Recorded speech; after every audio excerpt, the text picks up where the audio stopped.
This is a true story from the Battle of Resurrection Island. Japanese scouts flew over the island for reconnaissance, and what they saw seemed clear. The place looked completely deserted. They immediately sent a report back to headquarters. No enemy in sight. Hearing that, the Japanese command gave the order. Full speed ahead. They wanted to reach the island before the Americans did, to claim it as their own. But what they didn't know was that the whole thing was a trap. The U.S. forces had planned it perfectly. They'd camouflaged every fighter plane with branches and nets, and even the artillery guns were hidden underground. When the Japanese fleet got within 14,000 feet, the American major still gave a shocking order. Hold your fire. He told his observers to report every time the enemy moved another 1,000 feet closer. Meanwhile, Japanese planes kept flying low, trying to collect intel. But the Americans' camouflage was so good, the Japanese scouts were fooled again. They thought the island was empty. At 10,000 feet out, the Japanese captain gave the command, "Open fire!" But they were still too far. Every shell fell short, landing harmlessly around the edge of the American position.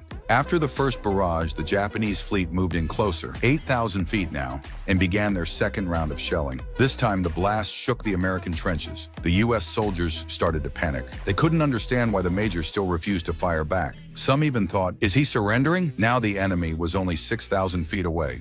The bombardment grew heavier, American buildings were flattened, even the command post was hit. Yet the major stayed calm. He just watched and waited. Finally, when the enemy closed in to 4,000 feet, he stood up and shouted the long-awaited order, "Fire!" And in the next second,